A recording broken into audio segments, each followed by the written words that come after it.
சிவபெருமானும் உமையம்மையும் குடியானவர்கள் போல வயலில் இறங்கி நாட்டு நடும் நிகழ்வினை கேள்விப்பட்டிருக்கிறீர்களா?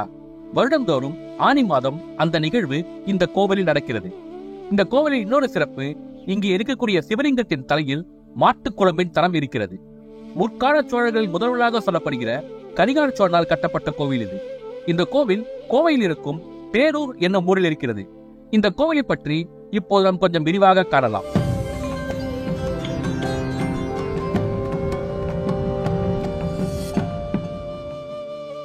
கோயம்புத்தூரில் இருக்கும் பேரூர் என்னும் பகுதியில் இந்த கோவில் அமைந்திருக்கிறது. இங்கே சிவபெருமான் பட்டீஸ்வரர் என்று அழைக்கப்படுகிறார்.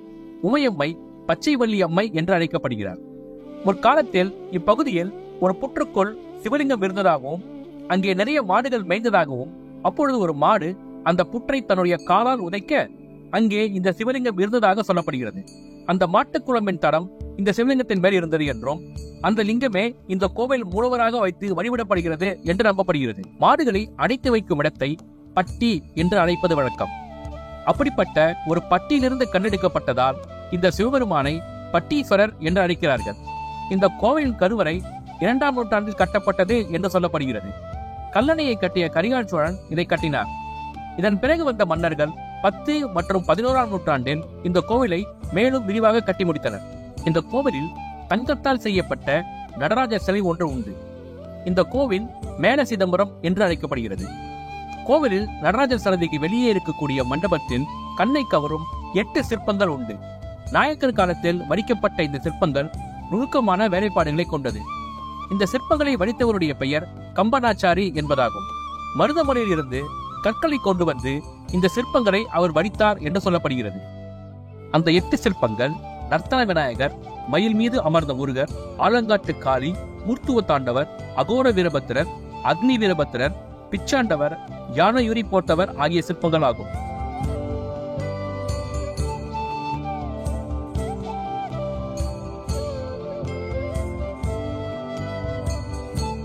இந்த சிற்பங்களுக்கு மேலே அதன் வடிவமைப்பை விளக்கும் குறிப்புகள் அடங்கியிருப்பது சிறப்பு. இந்த கோவிலில் இருக்கக்கூடிய நடராஜர் சிலை சிவபெருமான் நடனமாடி முடித்து கால்களை கீழே கொண்டு வரும் வகையில் வடிவமைக்கப்பட்டிருக்கிறது. புன்சிரிப்புடன் இருக்கும் இந்த நடராஜர் சிலை கொள்ளை அழகாக இருக்கிறது. கோவிலுக்கு உள்ளே 63 நாயன்மார்கள் இருப்பது இயல்பு. இந்த கோவிலில் அந்த சிலைகளுக்கு பின் மிக அற்புதமான ஓவியங்கள் வரையப்பட்டிருக்கின்றன. கோவில் மேற்புற சுவர்களில் 63 நாயன்மார்களை பற்றிய கதைகள் கண்ணை கவரும் வண்ண ஓவியங்களாக வரையப்பட்டிருக்கின்றன. கோவிலுக்கு எதிரே மிக அழகான ஒரு குளம் இருக்கிறது.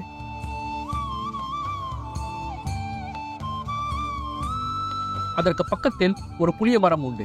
அதை பிறவா புலி என்று அழைக்கிறார்கள். இந்த மரத்தின் விதையை கொண்டு போய் எங்கு நட்டாலும் அது முளைப்பதில்லை என்று சொல்லப்படுகிறது. இந்த கோவிலுக்கு உள்ளே இருக்கும் தண்டாயுதபாணி சிலையை கோரக்கர் என்னும் சித்தர் நிறுவினார் என்று சொல்லப்படுகிறது. இந்த சிலைக்கு பின்புறம் இருக்கும் பகுதியில் கோரக்க சித்தர் தௌம் நிறமாக நம்பப்படுகிறது. நொய்யல் ஆற்றங்கரையில் இந்த கோவில் அமைந்திருக்கிறது. இப்போது இங்கு நடக்கும் நாட்டு நடும் திருவிழாவை பற்றியும் அதற்கு பின்னால் சொல்லப்படும் சுவாரஸ்யமான கதையையும் பார்ப்போம். நால்வர்களில் ஒருவரான சுந்தரபெருமான் ஊர் ஊராக சென்று சிவபெருமானை வழிபட்டு பதிகங்களை பாடுகிறார். அவரிடம் ஒரு பழக்கம் இருந்திருக்கிறது. ஒவ்வொரு ஊருக்கு செல்லும் பொழுதும் தன்னுடைய பயணத்திற்காக சிவபெருமானிடம் பணம் கேட்கிறார். அவர் இந்த ஊருக்கு வரும்பொழுது அவரோடு விளையாட நினைத்த சிவபெருமான் உமையம்மையை அழைத்துக் கொண்டு கோவிலை விட்டு வெளியேறுகிறார்.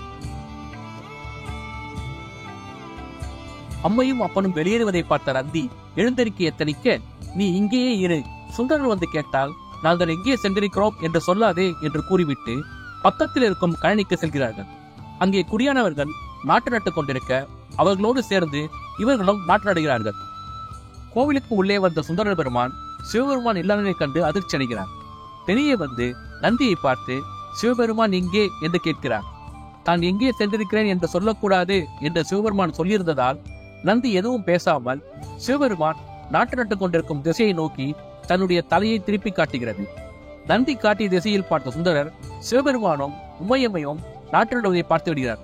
சிரித்துக் கொண்டே அங்கே செல்கிறார். தன்னை கண்டுபிடித்த சுந்தரை பார்த்து சிரித்துக் கொண்டே அருள் பாலிக்கிறார் சிவபெருமான். தான் எங்கே இருக்கிறோம் என்பதை செய்கையால் சொல்லிய நந்தியை தன்னுடைய கையில் வைத்திருந்த மண்வெட்டியால் லேசாக தாடையில் இடிக்கிறார் சிவபெருமான். இன்றைக்கும் இந்த கோவில் இருக்கக்கூடிய நந்தியின் தாடை சற்று உள்வாங்கி இருக்கிறது. இந்த நிகழ்வுகள் அனைத்தும் வருடந்தோறும் ஆனி மாதம் நாட்டு நடும் திருவிழாவாக இந்த பகுதியில் கொண்டாடப்படுகிறது. ஆயிரக்கணக்கான மக்கள் அங்கே குழுமி இந்த திருவிழாவில் பங்கேற்கிறார்கள். கச்சியப்ப முனிவர் எழுதிய பேரூர் புராணத்தில் இவ்விழாவின் குறிப்பு உள்ளது. கொங்கு மண்டலத்தில் உள்ள 7 பழமையான சிவாலயங்களுடன் இதுவும் ஒன்று. அருணகிரிநாதர், கச்சியப்ப முனிவர் போன்ற புலவர்களால் போற்றப்பட்டது இவ்வூர். காமதேனுபுரி, பட்டிபுரி, அதிபுரி, தக்ஷ கைலாசம், தபசித்தபுரம், ஞானபுரம், கல்யாணபுரம், பிரமநெறித்தலம், பசுபதிபுரம், மேலே சிதம்பரம் என்று பல்வேறு காலங்களில் பல்வேறு பெயர்களில் இவ்வூர் அழைக்கப்பட்டிருக்கிறது.